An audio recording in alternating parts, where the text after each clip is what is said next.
Hey, hey, hey, what's happening? It's me, your Jesus loving Jersey girl, and I am live in the studio with the pastor and the licentiate. It is time for another conversation with Pastor Sam, and I just want you all to join us on tonight for a really relaxed, not so deep, not so serious conversation. We want to talk a bit about self-care. Some of us are good at doing it. Some of us need to do it. I think it's necessary for everybody. So call somebody, text somebody, let somebody know that we are live on our YouTube channel, A Conversation with Pastor Sam, and have them join the conversation. Tell somebody new this week. And remember, we need to get our numbers up. We're trying to get that 1,001 subscriber by the end of the year. So we need your help. So you need to call somebody, text somebody, let them know that we are looking to increase our subscribers, and that they can help us. All right. So help us out here. Now, the way we do that is that we reach out to people wherever we are, whenever we are out and about, and say, hey, you've ever had watch the conversation with Pastor Sam? It's pretty deep. It's pretty cool. If you like anything that we do on this platform, if you like any of the conversations we've had, you've got to share our link with somebody. And then the other good way to get someone's attention and invite them in is if you cop that merch. You got to cop that merch. So you got to go to our website, which is www.famecbrownsmills.com. Click on more, click on shop, go to our Living Stream store and cop that merch. I'm telling you, you need that as a part of the a little late, but okay. As a part of the way to bring somebody into the conversation. I mean, that's what we do. Now, the algorithm of YouTube likes it when we have participation. How come I can't talk today? Participation. Even in our live chat. That's awesome. But I want you to comment too, right underneath our video. Make some comments. The more comments you make there, and we'll engage you in that space as well. We'll answer your questions. We'll talk back and forth with you there. When you engage in the comment section, the algorithm feels good. And then when you like us, give us that thumbs up, it also feels good. And it helps us advance our channel and get this out to many more people who we believe would benefit from these conversations. I think that we have some really in-depth and really good conversations. Don't be greedy. Don't hog it all just for yourself. Come on now. Share with somebody. Okay. Amen. Now, you can chat with us live right there in the live chat section. If you don't want your name or your comment associated with your name, then make sure that you give me a text at 609-288-2880.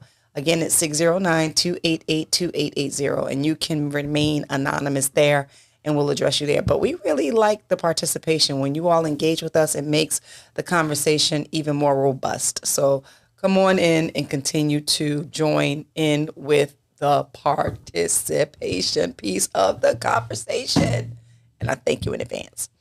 Now, you take the conversation with you. Anywhere you get your podcast, you can get it from Google Cast, Pocket Cast, Spotify, and we are on Sundays from 1 to 2 p.m. Eastern Standard Time on Level Up Radio. All right, y'all. It is going to be, I'm sure, a pretty hilarious conversation. The pastor's already gearing up to talk about the licentiate. And so y'all know how this is going to go down. So we're going to go around the room, let everyone say hello. We'll come back and allow me to pray. And then we'll have this really fun yet engaging conversation about self-care. All right, call somebody, text somebody, let them know we on. Where you at? I'm not sure how much fun it's going to be for me. However, I'm looking forward to the conversation. Mm-hmm. Good evening, everyone. You know, when the first lady was, I kept singing that Tony Tony. It feels good. Why? Anyway, I'm looking forward to the conversation tonight. Oh my goodness, it's beginning. Really, it's already started. I mean, I'm just saying hi. Hi, everybody. Happy Wednesday. I know it's hot out there. But I look forward to us having this fun conversation and also very relevant conversation. And I look forward to sharing a few things tonight. And we're going to have a good time. It's going to be great laughs and great jokes. And can you handle it? It feels good. Da, da, da, da, da, da. Can you handle it? Yes, I can. I'm still sitting. I'm still here. During the Clark Cole said, "I'm still here. It's by the grace of God." I'm saying. That's all I'm saying. That's all I'm saying. I'm good. I'm good. I'm good. Go ahead. Well, anybody say anything about what we actually talking about? What'd you say? I said we'll be talking about self-care. Oh, self-care. All right. I'm really not going to be too much of a big contributor to self-care today because I'm really not as engrossed with it as the other two here in the room are. So I'll let them carry the lion's share of the conversation because they really know how to take care of themselves. And I'll just comment as I can. Amen. And if they start coming at me, it's going to get dangerously hot up in here. Really? Ain't that right in there? I don't know why we were threatening people. I'm not threatening anything. Don't start with no stuff because you was threatening before we got on this thing, sir. And I wanted to also say that another week in a row, he going to come and roll his behind up to the dinner table and break out of his bag one drink. And then had the nerve enough to have shaken that drink up before he came into the house. So when he opened it, it spilled all over the table and onto all sorts of things. Am I telling anything that's not true?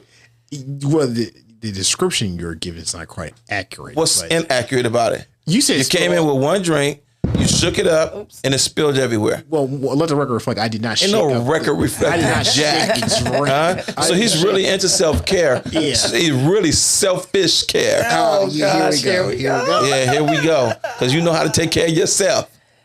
Go ahead. Father, we thank you. We love you. We honor you. We magnify you. We thank you, dear God, for your grace and your mercy, your love, which is unconditional. We ask that you will bless every hearer of this podcast, of this live version of this conversation with Pastor Sam. We ask that you will go into the homes, dear God, and touch the people and give them what they need, Lord. Touch the areas of their lives that they need you, dear God, and are seeking you for assistance and guidance and help. And Lord, also help someone's ears to hear and heart to be receptive to not feeling bad about taking care of their self. Lord, so many of us need that respite on occasion to help us rejuvenate and refresh. And so we thank you in advance, dear God, for allowing those moments in our lives. In Jesus' name we pray. Thank God. Thank God. Thank God. Thank God. Thank you, Almighty God. Thank Almighty God. Amen. Amen. Like I said, I don't really have a whole lot to be pushing in. So I'm gonna let y'all go ahead and take it, and I guess I'll try to fit in somewhere inside of this conversation. But I do want to really say that I'm very serious about the fact that self-care is important, and particularly not so much as that when we start experiencing the warm weather.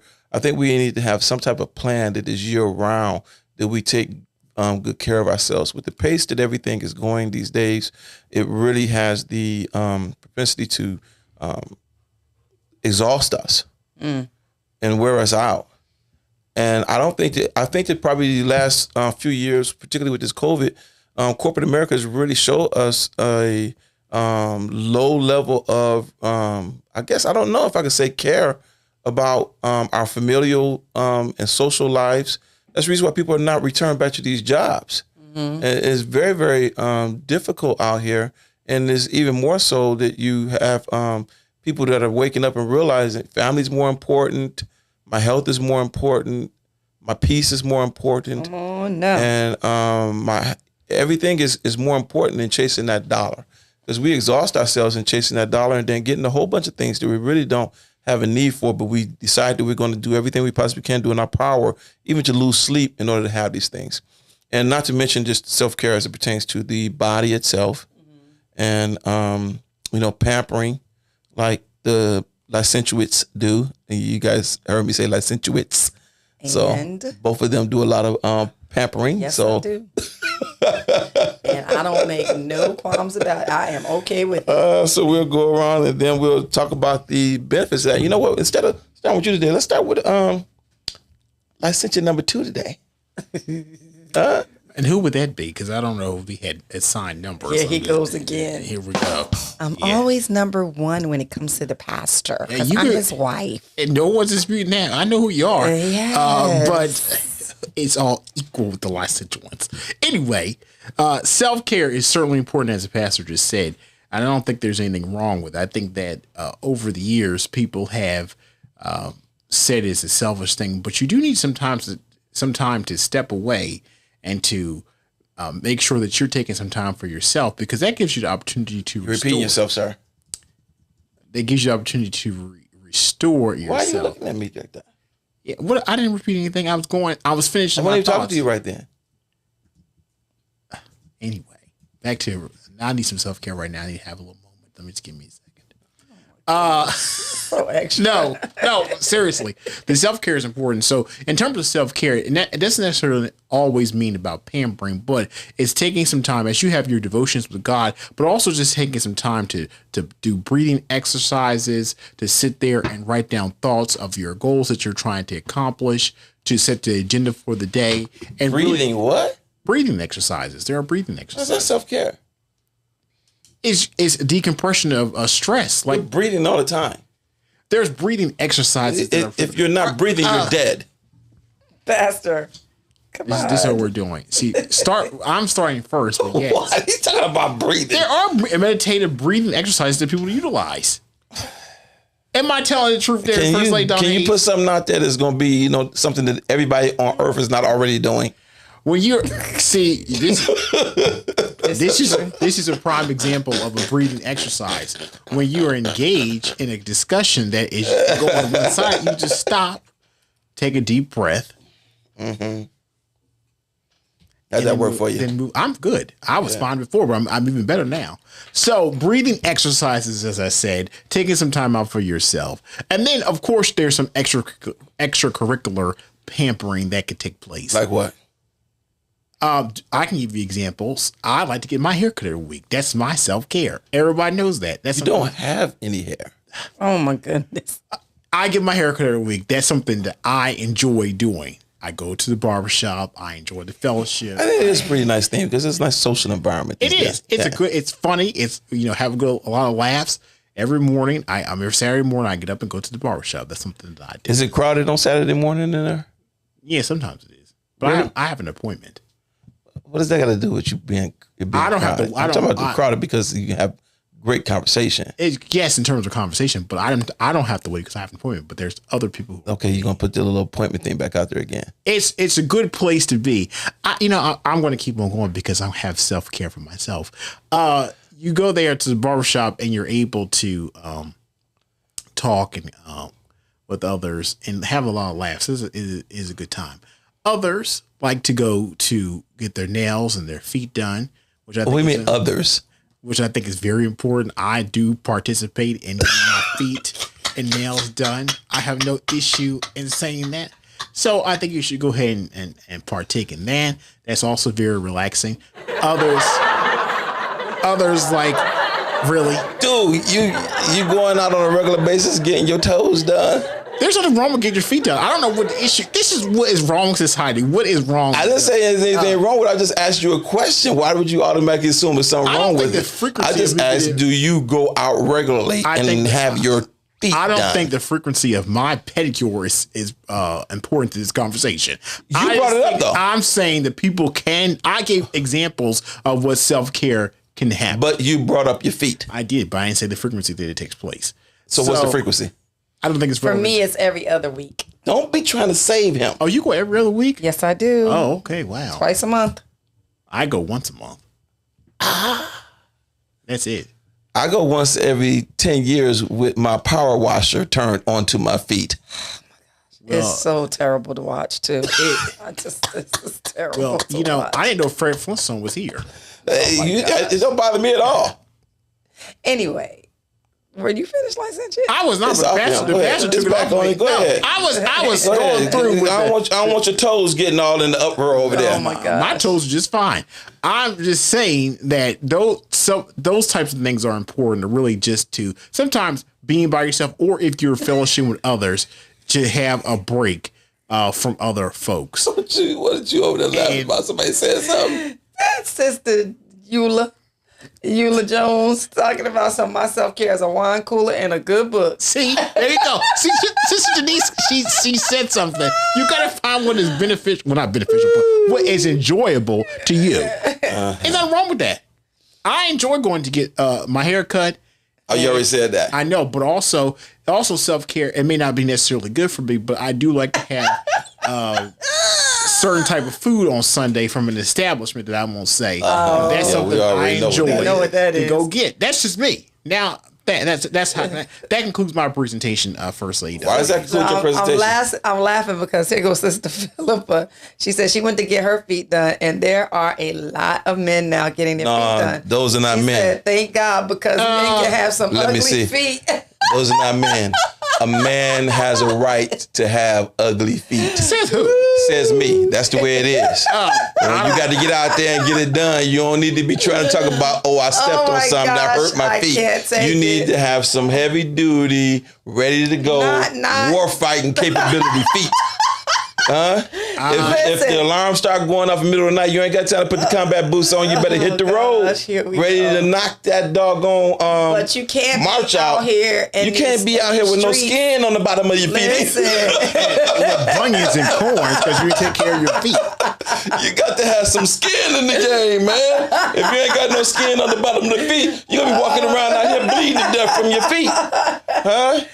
That's important to get your feet for a woman, ain't no important for no man to be out here getting his feet done. So wrong. What do you mean it's wrong? On so many levels. Are they shining your toennails too? What's going on here with that? You can get stuff done. No, I can't get nothing. Ain't nobody touching my feet. Let's start with that. Ain't nobody gonna be shining my toenails. I find it very relaxing. Just cut what out? Cut it out. People need to get their feet done to include men. And why? Because men don't need to get their feet done. Come on, brothers. If y'all out here, chime in, help me out. I'm in the minority here. I can't ascribe Men to don't need to be out here with their getting their feet done. That's been a whole piece of the conversation up to now before we got on here. A couple of reasons them ganging up on me about these feet. A couple of reasons why men need to get their feet done is if they're married to somebody, they don't want them scratchy feet resting on them at night. Okay, let's just say rusty and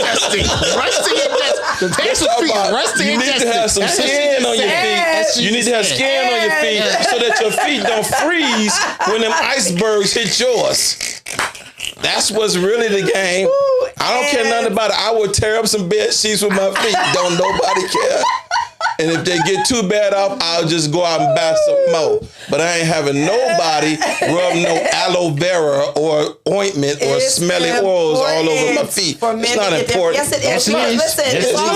Listen, it's not important. It's also a health related issue. Seriously. I'm very serious. I'm very serious. It can cause health problems if you don't care for your feet, especially if you're a diabetic or anything like that. And listen, ain't nobody diabetic in this room. Maybe not in this room, but you talking about all men don't need to get their feet done. And the fact of the matter is that some people do. And guess what? There's this show that comes on. I don't know what channel it is, but it comes on television, and it's called "My Feet Are Killing Me." If you watch that and see how these men, their toenails be growing into their whole foot. And I bet if somebody broke in the house and if he kicked them, they would be out for days. They can't even walk. It's so sad to see. What you mean they can't walk? Seriously, people have difficulty walking. You gotta watch the show. That brother would run like a giraffe with them toes. You gotta watch the show. They'll charge you extra at the. Why worried about how they gonna charge us? Listen, you gotta. If they gotta go extra a little long time on you. I'm gonna give a testimony about this thing. Sister Mandy said that Gigi enjoys his sugar scrub and hot towel. Gigi is. I'm not gonna hit you, brother. I'm not gonna hit you, but that's how you do it. I did not want to put you out there like that. That you getting your toes wrapped up in warm wraps. Especially if y'all gonna be wearing some ain't nobody trying to hit all that. No, ain't nobody gonna wear be sandals, doing that. You definitely put some Vaseline on your feet. That's right. Say it. Whose sandals are they? It doesn't matter. The fact is you don't need to be looking at my feet. Where you at, Sister Nina? How you gonna be talking out? Nina got the ashiest feet I've ever seen in my life. She better not say nothing on this line. Why you gonna talk about her and then you don't do it? I go out here all the time talking about, it really don't matter. My feet are ashy and I'm not gonna be ashamed of it. And That's not self-care. But what about it? It is self-care. No, it's not. I feel comfortable. Dry skin Don't try to causes tell me problems. because you're getting your hands done too, brother. If you get your hands done, you walk up in the church with your rings on and showing your little fingernail buff jobs. It wasn't. Yeah, no. We're not even gonna go in this direction, man. We're not gonna have this. I'm gonna tell y'all something. This is a personal testimony. Listen. Yeah, you going to let me hear what you Nah, get I'm ready gonna to say because say. you know what I'm getting ready to say. Okay. I got talked into going into that place one time. Those folks looked down at my feet, told me to sit with my feet in that water. I was sitting in that water for 3 hours. I tell you, they charge you extra. They sure do. While they kept walking past, looking at me, talking about you ain't ready yet. So I ain't never going back again. I don't need to go back no more. No, she A told washcloth you and some to come soap. a lot more frequently because you needed some help. I'm just saying. She told you that, okay? And you know it felt good. You know that stuff it did feels not feel good. Pastor, come on. You going to tell the truth and shame to hold it. Nah, it didn't feel Yes, good. it did. Because I had to put my shoes on and my skin started shifting on my feet after that. Anyway. Sometimes Vaseline's not gonna help with the Self-care. condition. You gotta get the scrub. Well, yeah. You do get what? the scrub. The scrub. To get the Scrub? What are you talking Get about? the The scrub? Exfoliant. Yes, they got to get. Huh? You exfoliate the skin. That's what gives you nice, smooth skin. Exfoliant. Tyndall, in life, Oh, here we go. there are hunters Really. and then there are gatherers. Well, I got to add a third one in there. Then there are ones who just hang out and lay around, wait for other folk to bring it to them. You ain't going to be able to go out and hunt and gather if you got soft feet. Let the record reflect that here in we the go. animal kingdom, Here we go. that lion, the king of the jungle, sits and waits for the lioness. No, that's not always the case. Yeah, he protects her. He protects her. You but just she watch goes, one program. No, that's not the way it goes. Because the king goes out and makes some kills too. And you know what? The king's paws are ready to go ahead and take care of necessary business. So when That's I right. go get your hand and your feet done, I'm getting them ready for battle to go into the. I'm done now. What type of battle? What are they doing Val for said that? it's good to get your feet done, especially when you've been in boots all day. Because those dogs is barking. Those dogs The is barking. sisters are saying that. But I bet Brother Ron feet ain't done. I bet your Brother Ron got some big Louisiana gator toes. Don't even try it. I can look at my brother Don't and even know. try it. He I know First Brother of all, Ron is from don't- Louisiana. That's not I me. know he That been means down. He been down there nothing. kicking snakes That and means- gators. Are you? Really? I know what he doing, and I know he ain't having nobody up there exfoliating his feet. Really? Yes, really. You don't know that. Oh, I bet he ain't never going to admit nothing like Anyway, oh my gosh. Anyway, not just manicures and pedicures. I think self-care extends beyond the industry of cosmetology. I think, getting your hair cut is nice. This is just these are grooming things, right? These are grooming things. Like you want to keep your hair decent. You go to work every day. You want to make sure that you just look presentable. But I think self-care entails a whole lot more than just grooming. I think self-care means your spiritual self-care, not just your physical self-care, and your mental health. All of those things to me are encompassed in self-care. But Gary Garrison is getting his toes done, though. And it's nothing wrong with that. No, it's everything wrong with that. It's everything wrong with that. There's nothing wrong Gary with that. Garrison is getting his toes done. Sister Philippa says she thought you was letting the licentiate speak. Gary Garrison is Thank you, letting. Sister Philippa. Sister Philippa need to be quiet before I start coming at her. Oh my goodness! But Gary Garrison is getting his toes Why done. you gotta I just say wanna his whole finish name on it? Because I'm going to say his whole name. anyway, NT-way.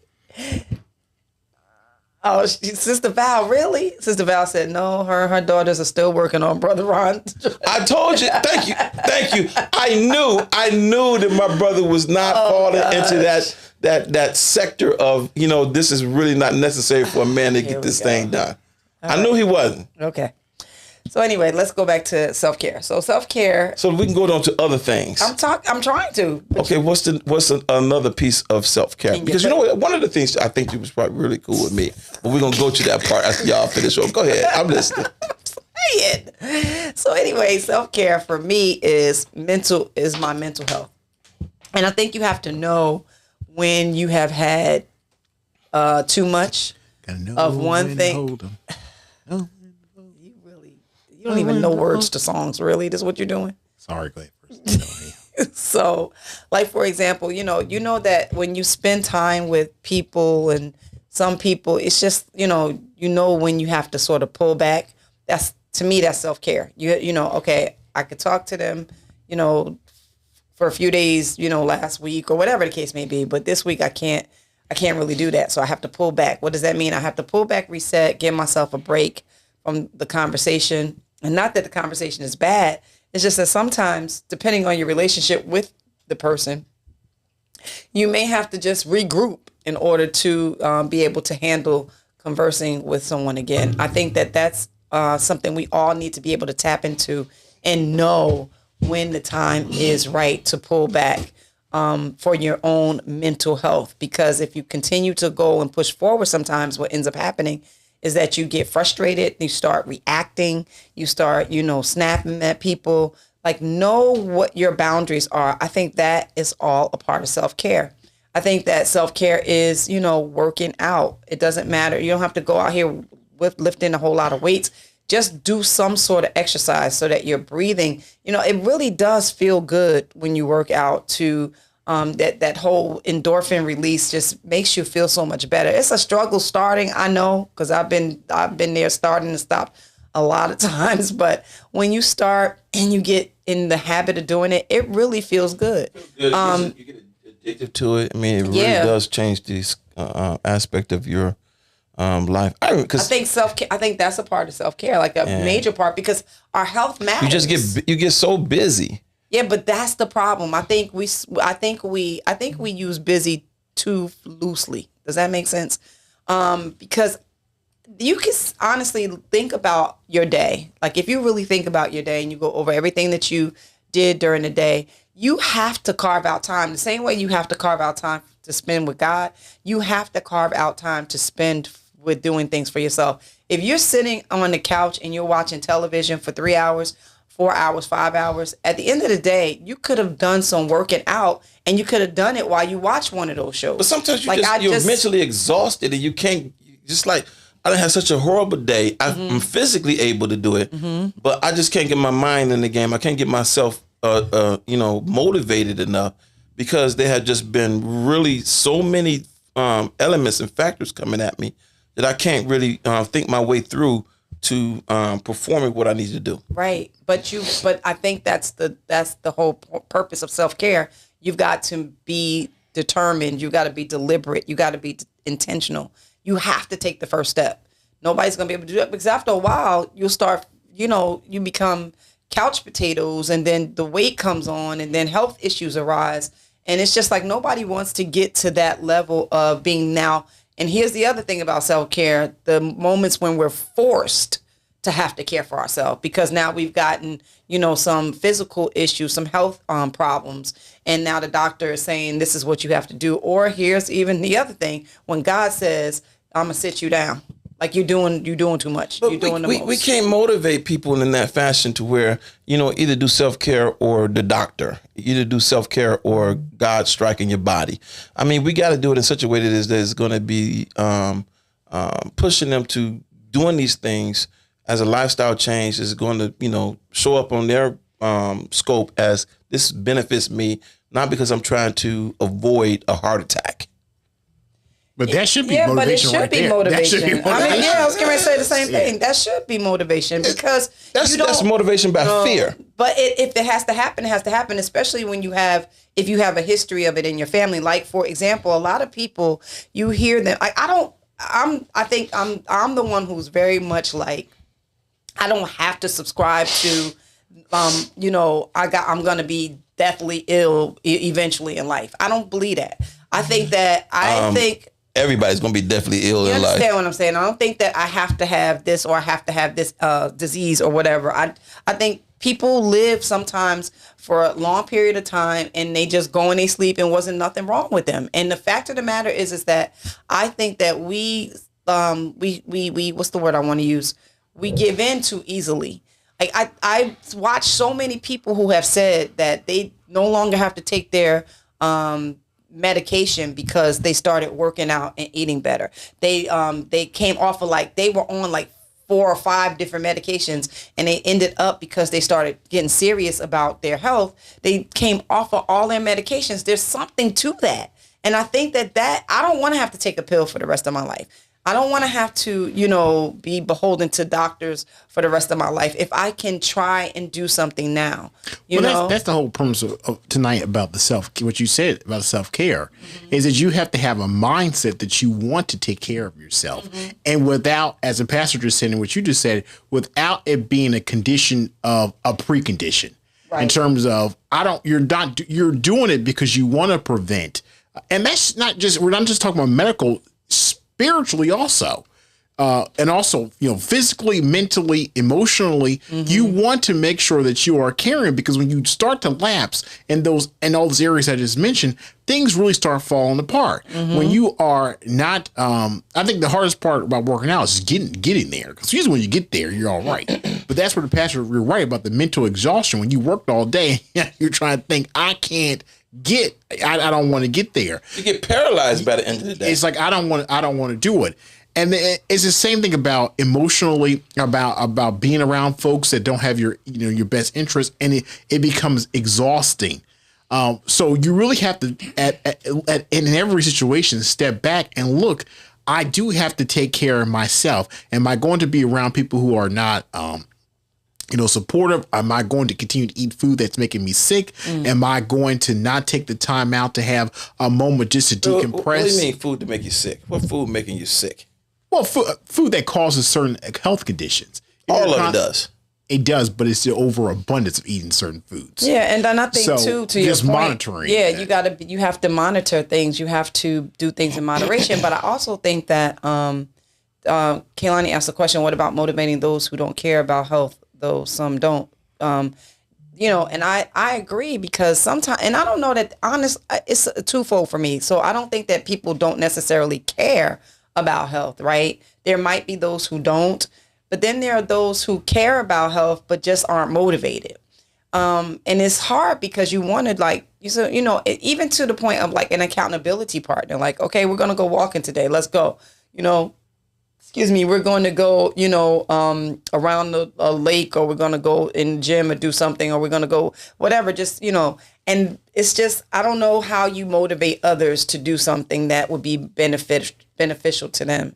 I don't know how you do that. I think this goes back to the whole premise of it has to be a mindset set. That's why self-care. Yes, I agree. You have a partner who motivates you to go to the gym. That's absolutely great. But when the partner gets sick, you still have to have that motivation to say, I'm going to go. The same thing about you have in our walk with Christ, we have to be diligent in our devotion. That's our time. So at some point, the onus has to be on us that I have to do this for myself. And that's why it's self-care. You are doing this to grow, is to be beneficial to you. It's supposed to help you in every aspect of your life, but you have to make a sacrifice to say, I'm going to do it. Yeah, and you have to stop yourself where you are and say, I am going to accomplish this because I know at the end of the day, it's beneficial to me. So you have to be willing to say, I'm going to do it. And you're right. We all get those moments when we fall off on certain things.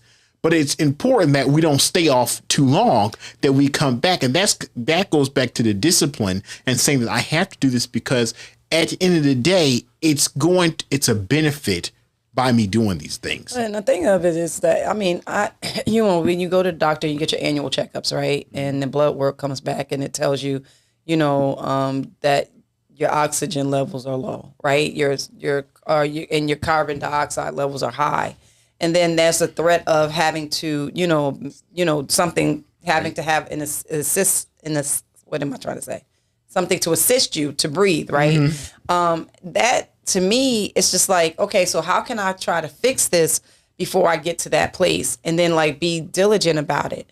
And that literally has happened to me, where it was like, okay, what I'm not doing is I'm not going to get myself where I have to be, enslaved to a machine or those inhalers and all that kind of stuff. I don't want to have to deal with that. So what do I have to do? Well, it's the only way you get your oxygen your CO2 down and your oxygen right, is that you have to what? Exercise your lungs. But what about so when we're going through all of this, and I'm hearing all you have to say. But what about the person who don't do self-care because they're always caring for other people? Yeah, and that's unfortunate because they have to find something to do for themselves. Because what I've seen happen more times than not is that the person who's caring for the other end up checking out of here before the person who they're caring for. But what happens before you even check out of here? I mean, it's just the quality of life goes down. Goes down, yeah. But you still, I mean, you still don't neglect the people that are dependent upon you and sit there and, just say, I really can't take care of you right now because I have to go out and, have my own time. I mean, there's a level of guilt to go with that people just can't overcome. No, I don't disagree. I think it also depends on what's happening. Like, to what extent is this caretaker taking care of somebody? But again, for your own mental health, you have to give yourself a break. If you don't, you're going to go stark raving mad. You're going to also cause more harm than good. Literally, sometimes I don't answer my phone because I'm agitated. I could just be agitated because I'm just agitated. Who knows why I'm agitated in the moment? And, don't get upset with me like the licentiate does, when you don't answer you don't answer his call, right? He gets upset when he calls you and you don't answer. Mind you, he does that to us all the time. But anyway, I digress. So, the fact of the matter is that don't get upset because maybe in the moment, A, I could have been busy, but B, maybe I'm having a mental, health moment for myself because if I had talked to you, even though you might have just said hi, my hi to you might have been sharp. You understand what I'm saying? I think you just have to know yourself and know when you need a break. And guess what? No is a complete sentence. And I think we don't do enough of that sometimes. We don't tell people no. We just do things to try to please other people, but not to please ourselves. And then, I mean, what about now that we inside this high inflation rate? Nobody really has any money. I mean, you can't even put gas in your car. And we joke about vacation, but a lot of times people just can't afford no vacation. Mm-hmm. So, I mean, you literally got people out here that's just working to live and to survive. I mean, what does that person do? I mean, they're really, really stressed out, don't really have a whole lot. So, I mean, what's the alternatives? What are the options out there for them? I mean, when you don't have the financial means to do all of these different things and these take care of yourself with all of these niceties, because I mean, I know the time I went through there. I mean, these manicures and pedicures, they're not cheap. Well, I think. Go ahead. I'm sorry. And all of these other massages, they're not cheap. Haircuts, that's not cheap. I mean, there's nothing that you could do today that is going to be inexpensive. Yeah, what do you do? But it's a lot of DIYs out here, and you could YouTube like those. What? You could DIY your nails. Some folk out here don't even have the ability to have internet for YouTubes and all the rest of stuff. But I think if we get past the monetary aspect of it, because I don't get past the monetary. Well, that's what I'm going to get there with the answer. So, is that you're right? We did name things that do cost money, but as I said earlier, being seated for a moment in the morning or afternoon and evening and just decompressing for 10 minutes is self-care to try to gather your thoughts and think about and process the day. And processing a day to me sometimes is just making it worse. Well, it goes back also to, like I said, about the breathing exercise. It may not be going through the whole day, but maybe I'm going to take this book that I have and read 10 minutes of it. Or maybe I'm going to walk around my house for 10 minutes and just be quiet. Or I'm going to listen to music listen to a song for 10 minutes. I'm just saying those things. And back to what the pastor said earlier about the people who are caring for folks. Mm-hmm. It is critical, and you're right. There are so many people who are, excellent caregivers who give their all and are always concerned about the other person that they're taking care of. But I always worry about those persons who are so because you have to take time because eventually you keep poking that bear long enough. Somebody's going to bite back. And you just need to take a moment. Even sometimes you wouldn't be surprised that if you just take 10 minutes just to just relax and calm down. It doesn't cost anything, but just for your mind to not concentrate or be distracted by anything around you, but for you to just gather your thoughts. And so that's what I'm saying. It's not you're right. Inflation's high. Things are very expensive. But just finding activities that you can do that are free. You can, I know the first like is like you like to color in the coloring book. Yep, helps. Those are things that you can do. But the problem right there is that because the pastor will say, well, what if I had the money to get the right? All right, I'm saying you're absolutely right. You're right. Well, not so much as that's to give yourself peace of mind and to relax everything. But just that's to self-care. But I'm saying just to pamper yourself and just go to the other stuff. One of the things that I used to always love to do, and I still do, and COVID took it away, not to a great extent, is I just love to be around God's people. Mm-hmm. Being in, and at that moment where I had my encounter and I got saved, inside of that early 20s moment, I learned to draw strength from the fellowship. A lot of people don't know how to do that because there's some type of internal conflict or some struggle that's always going on. But I mean, I know how to draw spiritual strength from people that are expressing love around me. And that brings me into a centered moment spiritually. And I love that piece. And so it was difficult for me going through COVID because we were so isolated. And you don't get a lot of that through this medium, through social media, because you really need to have that presence and to be able to, even these days, people are hesitant about giving you a hug and to shaking your hand and, having that back of your mind that germs are all over me type of thing. And the Bible does tell us, greet each other with a holy kiss. And that element, that peaceful moment has been ripped apart. And a lot of these very chaotic and high anxiety moments that society is going through is only because I believe we have been in isolation, and that peace that is born out of that closeness, that proximity, that harmony, that touching and agreeing has been removed, and we don't know how to calm ourselves effectively without being in each other's company. Like the songwriter said, I need you, you need me. We really do need each other, and there's power there. And now that we've had that power shaken a little bit, that power removed a little bit, we need to figure out how to get back in it. And it hurts me to my, heart that we're not really flowing back into these churches. Not only our church, but all these churches are experiencing these difficulties. We're not flowing back into these churches, and we're seeing society literally changing before our eyes, and it's not a slow progression. We're seeing society change at a rapid pace. We're getting to the point now where we don't even get a week between these major episodes of violence and hate.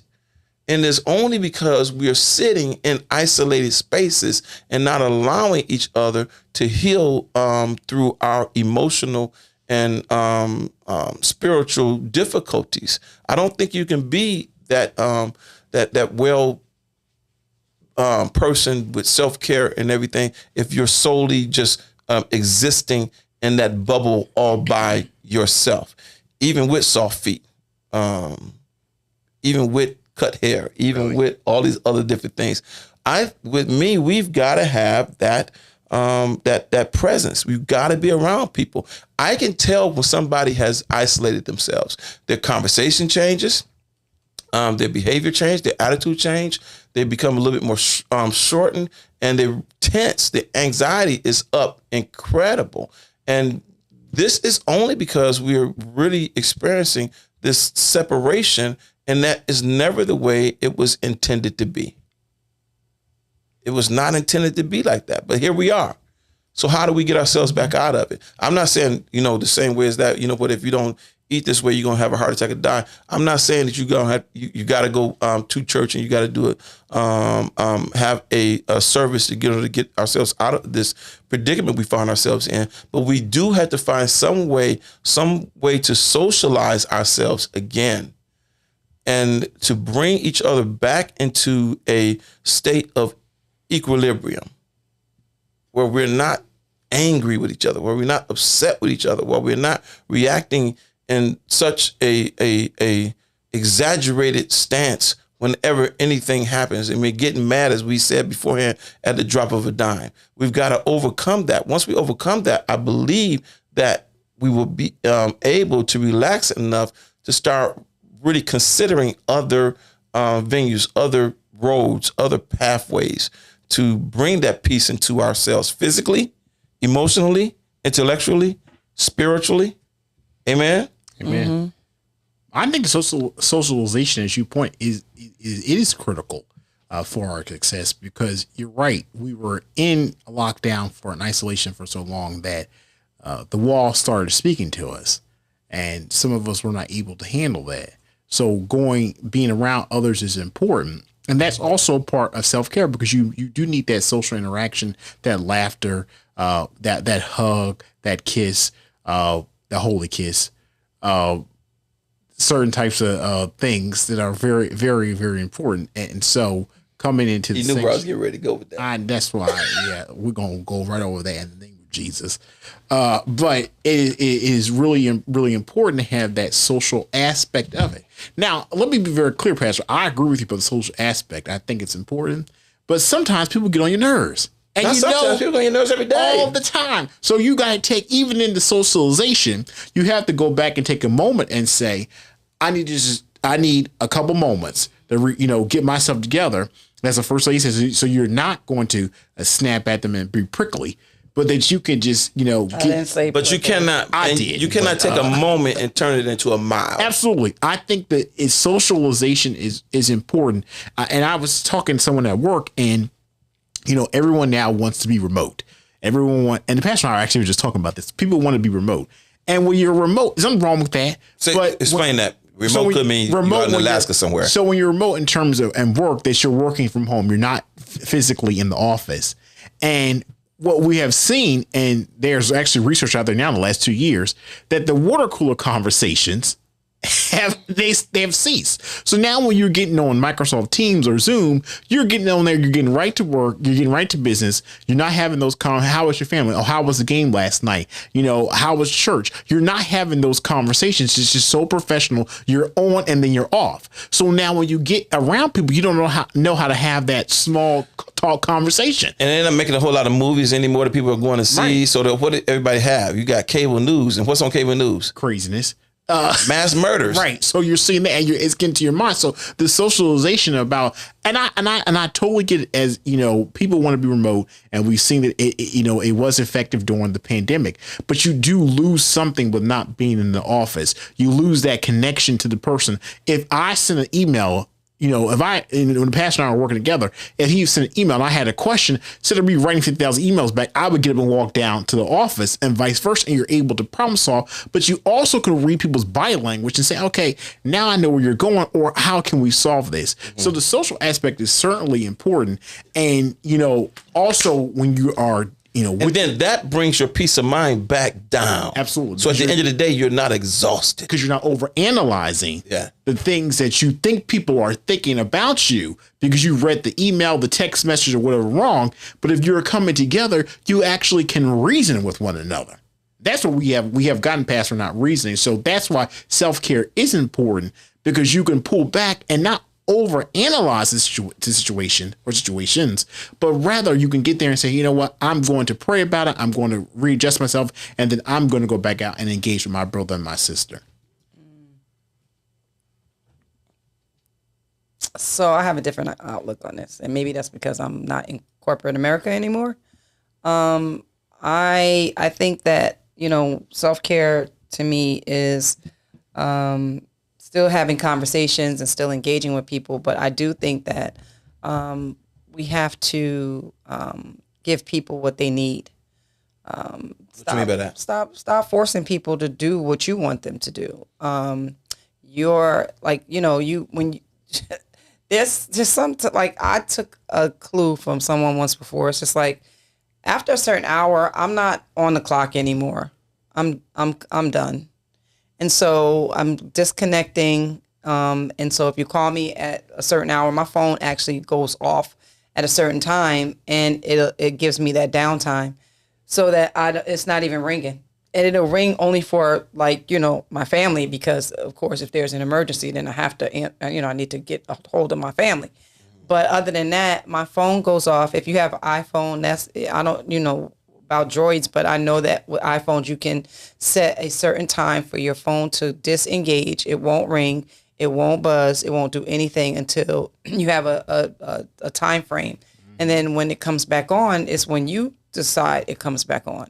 A lot of times people, they take, I was talking to one of my other friends, one of my friends who is a first lady as well. And coming from this perspective now, it's just like people think that because you don't go out into the world and work, that you're not working.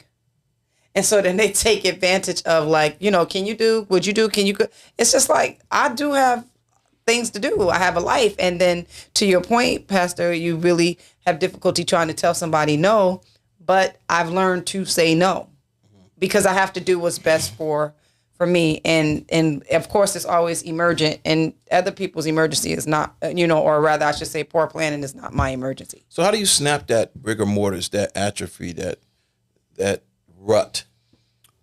Of what? What's the rut? Of life itself. I mean, and then get yourself really back in the game, get motivated, start doing things that's going to make you feel good, start doing things that's self-care, start doing things that's going to make you fall back in love with who you are. You have to decide to do it. You just got to do it. But I mean, is honestly, that easy? Because I think people have decided, but it's still like they can't get out of what they where they at. It's not. I'm not saying like, it's easy, but it is. So what do I mean by that? I mean that you've been sitting in a rut for so long. You have to decide, I want to do better. You have to decide, I want to be better. You have to decide, I want to feel better. And you have to take the first step. That's just, it's that easy. It's that simple. That's the solution. You have to make the choice to do it and just start. And even if you start with baby steps, start and then be committed. Make yourself, promise yourself that you're going to commit to doing it and do it every day. Like make a decision. I'm gonna read my Bible every day at 6 a.m. That's relaxing to me. Or I'm gonna go and work out, at such and such a time. And I'm gonna give, you don't have to go all in, first getting started back is a little hectic, but I'm telling you, once you start, you feel so much better. So do it for 20 minutes, do it for 15 minutes, whatever. Give yourself some grace in order to build on top of, to get to where you want to be, but don't stop doing it. Make sure you get it done daily and be committed to it. And then make sure that you say to yourself, this is for me. I've done everything for everybody else today. I've got to do something for me. And I think for me, the best way to do it is I start off with me. So I start off with my spiritual side in the morning and do what I need to do for me, because that definitely dictates how I respond throughout the day.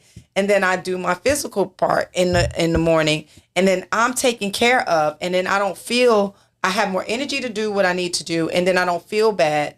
About, it's 10 o'clock and I still didn't work out. No, you got to do it. You have to make the decision to get it done. If you don't, you're going to sit there because back to Kaylani's point, I can't motivate anybody. I mean, I could try to encourage you, but motivation comes from within.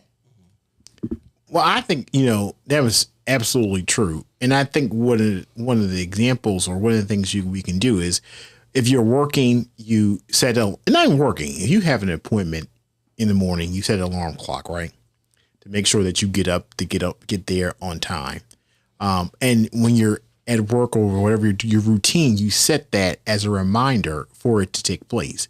And then so once when you're working or you have worked and whatever, you're going to school, the schedule, and your body becomes accustomed to the time frame that it has to get up, right? Mm-hmm. That's typical habits. Like people say you go on vacation, but you still wake up at the same time because your body hasn't been becoming accustomed. That's the same process in terms of self-care. As Caroline said, you have to start to train yourself to get there because it will become a habit. So because I'm going to play the advocate right now. Well, can I finish? When will you start training for Sundays? Oh, really? We want to put that right now. Anyway, it certainly becomes a habit for you to actually continually do it over and over again.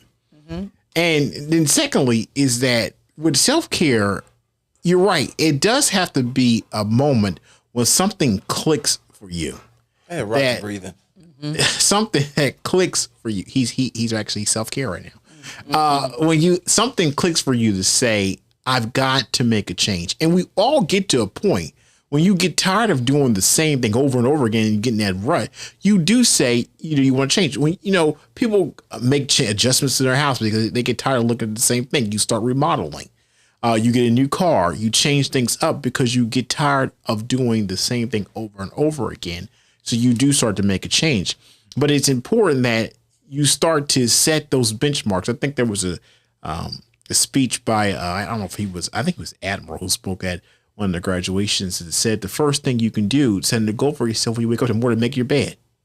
You've accomplished something for a day. Mm-hmm. That shows that you have done something. Then you start to build that list. Mm-hmm. So when you wake up in the morning, read your Bible, then make your bed, prepare your lunch, or you start to do these things and it starts to happen. It becomes a part of your routine. Yeah, and anything you do for 21 days becomes a habit. Absolutely. And it starts to take place. But as the first lady said, is that it's so important that you have to want to do it, though. No one can. I know we all have motivators. People have cheerleaders to encourage them. But at the end of the day, when you really wanted something, you had to do it yourself. Mm-hmm. You had to really, when you were going to school, nobody was in that classroom but you. You wanted to graduate, you had to work at it. You want that paycheck every 2 weeks. You do what? You go to work. So it is important that you take the time and push your way through it and start setting those benchmarks for yourself. Let me interrupt you for 2 seconds because at that point you said something right there. You go to work every day. You want that paycheck, right? Right. And you'll work to the bone to get that paycheck. You go overtime to work to get that paycheck. But at the end of the day, God forbid, if anything happens to you, that job going to still be there. You've got to take care of yourself enough so that you can continue to do the job and do it effectively. Because sometimes we work so much, we're not even doing our jobs effectively anymore. No, I totally agree. Absolutely. We do work ourselves to the bone to get the paycheck, and then we're not effective because we just. And then you can't even enjoy it. You can't enjoy it because you're just working just to be working. And it's also important. I would tell people all the time, and people say, as an HR person, why do you say this? Because it's an important part of self-care. And I want to use this analogy. You get vacation and personal time each year. Take the time off. Because the reason you should do that is because you're not a productive employee when you're always there and you are short with people, you're exhausted and you're not rested.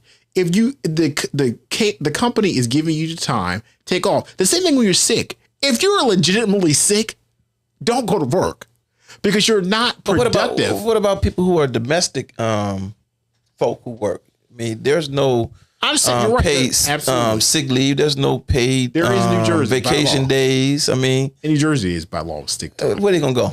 To the bedroom? No, but by law they have to give you 30 hours. I mean 40 hours. So I'm talking about somebody who's a domestic worker, somebody who works in their own. No, we can of course pick examples of things that you're absolutely right. That's one example of a person who does not have the time.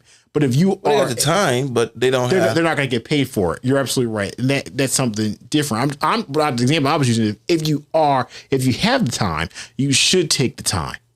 Mm-hmm. But if that goes back to the first lady's point, if you can do something with the time that is going to be, but it may be your self care that you don't want to do anything. You just want to sit there. Well, that's your choice. Doing nothing is doing something because you're not doing work. Yeah, but I'm saying it to say because. There's somebody in this room who does not take the time. And it was not me. I take my time. It ain't me. And so the reason I say it because it's important because you do get to. Oh, y'all coming for me again. I say this because you know what? I'm going to go back to my example because the pastor got me off track about the personal time. But also I tell people at the job, take your lunch. Because you know what happens when you don't take your lunch? The expectation is you always are there at that time. And then when you actually step out, oh my gosh, you stepped out. But you need that break to rejuvenate. It's the same in terms of the pastor. You have to take time off to restore yourself and to give yourself a mental break because you do start to carry everything and you need to restore yourself. So I think but the people that are at the job and in the church and at the house, wherever, for a person, I mean, I have to use myself as an example. For a person like me, you have to give that person the assurances that if I walk away, that you're going to be just as passionate about making sure things are handled as what I was. If you don't give that person, somebody like me, that type of assurance, then they're not going to want to go away because it's inside of their mind. If you want something done right, do it myself. You got to do it yourself. And then as soon as you don't do it, nobody has that same type of importance laid on it. And then you return and then you're angry because you now have to work twice as hard to restore the order that you left. Yeah, but people will never be able to get to the full potential if you're always there. If you're going to always save them, they're not going to be able to know that they can do it themselves. So you have to let them fail sometimes or work at it. But that's a whole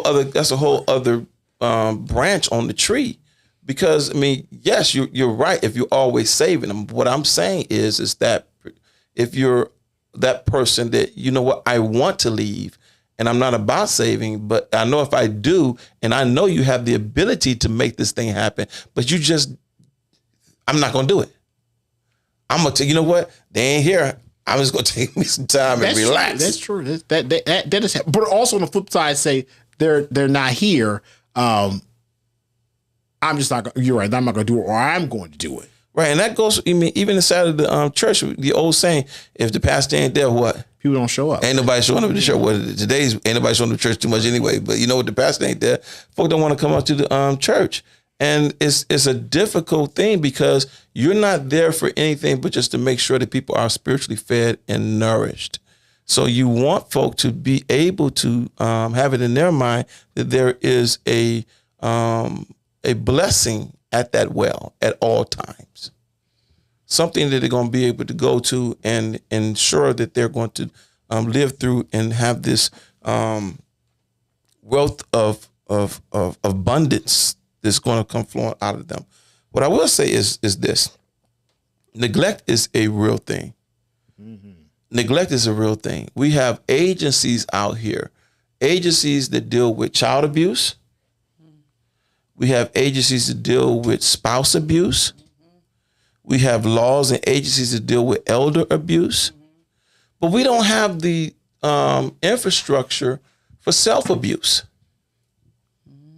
And self-abuse is something that is incredibly, I mean, it's out of control. All you got to do is just flip the script, and it's going to be something we're going to talk about here in the future, and start looking at these suicide races out here. Not even the suicide race, but the suicide attempts and suicidal gestures that are out here because people don't know how to take care of themselves, so they abuse self. Self-abuse is something that we really have to be cognizant of. We have to be really in a lane of saying, you know what, I have abused myself, and I need to do something for myself and to myself that's going to take me out of this abusive type of relational disorder.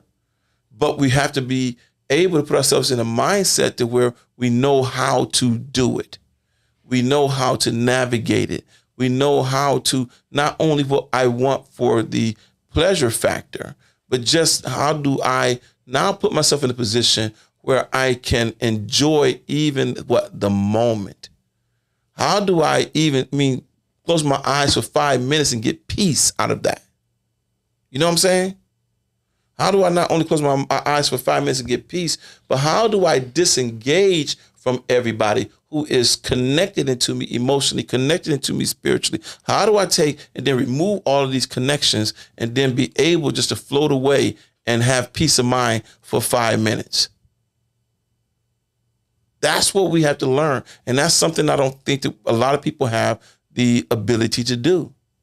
And that's the reason why we're stressed out a lot. The reason why we have a lot of these difficulties. The reason why we're so, angry at a very, very low bar these days. A lot to do with social media too, because we stay connected. Social media is out of control. We stay connected to phones. We stay connected to,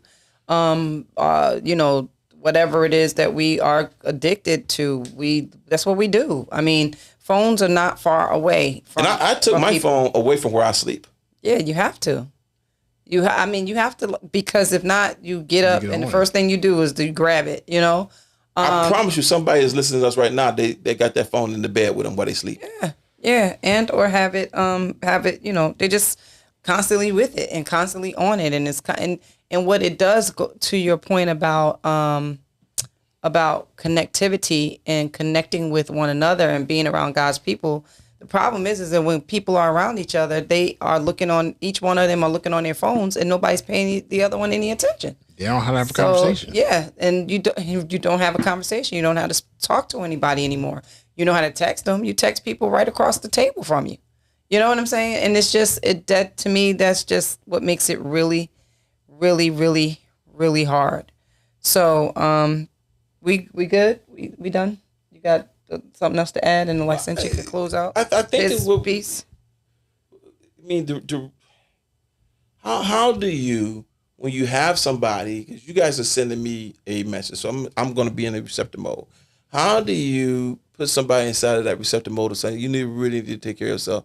And if somebody rebukes that and then rejects it, I mean, do you stop right there, or do you try to find different ways, means? I mean, what's the next step? You try to find different ways and different means to do it. Right. But Don't ever give up on somebody. But when the people continue to reject you and your suggestions, then after a while, you sending me a message and telling me you don't want to be bothered.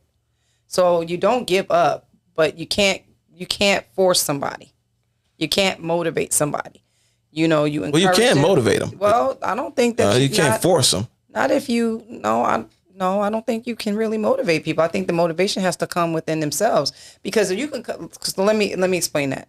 So like you hear a motivational speaker, you come to church and hear an awesome sermon, and you like, yes, when I get up out of here, I'm gonna go ahead and I'm gonna get this done. It takes you to decide you're going to take the first step to do it. Somebody could get you excited about it, but it takes you to decide, I'm going to take the first step to get the job started, to get the job done. I've decided to make Jesus my choice. Yeah. Okay, here we go. No, that's the song though. I know it is, but you don't never have no songs right. I got that song right just now You to make just Jesus said my choice. one line. I started out a long time ago. My choice. Okay, I won't go through the song, but Exactly. I started out a long time ago. You know the road. Exactly. That's how you started. That's how he remembered, because I planted that seed in his head on Sunday, and it's reverberating in his soul. See, there you go. And the going is tough. And the heels. The heels are Country. The heels. Like you said, hard to climb. Oh, really? That's what we're doing right now, first lady. I started out a long time ago. No, such a long time ago. There's no doubt in my mind. I decided to make Jesus. And you don't put no and in there. You put the such, but you don't put the and in there. There is no doubt in my mind. Okay. So there's no doubt in my mind that I'm not good with song lyrics. Well, but finally. Alrighty then. Finally admitted it. So I know I used to be good with song lyrics. I don't know what happened. Name that tune. I would not make you my partner on that show. Forget that. Anyway. Was that show with partners? Something. I don't know. I thought that was in the. Oh, you know what I'm thinking game. about? Shazam with Jamie Foxx. They have partners on that one. Shazam. It's the same. It's Name My Tune, just a new name. But I would say back to self-care, because people do reject the advice that you give them on taking care of themselves. Yes. I will share this with my story. I remember my grandfather. I was with him. I used to go with him every summer. And I said to him one summer, I said, my grandfather was a smoker. And I said, why do you smoke cigarettes? Why do you smoke? And his answer was, because I enjoy it. That was it. Mm-hmm. And I was thinking to myself, you know what? He knows all the things about smoking, but he said, I enjoy it. It's life. And absolutely. And that's why it's important for self-care. I didn't say you stop or whatever. He says, I enjoy it. I say all this to say is that you should take moments to enjoy. Take those moments to take a break and to restore yourself and enjoy. And enjoying it. Now, for people, it may be, immersing yourself in the work, but you should take some time for yourself so you can enjoy and that you can refresh. Because that's what we need, I think, to make ourselves better, is to have those moments of reflection and then be able to come back and help further. It's good. Sometimes people stay so-called busy because they don't want to face the quiet times. Absolutely. You got something else you want to say? You finished with your comments, licentiate? Yes, licentiate is finished. Okay. All right. So thank y'all so much for allowing us into your homes on tonight and for spending some time with us. We are absolutely I'm grateful for all of that. And I've got something to leave you with. A wise man once said to someone, and I'm talking about the wise man being the pastor.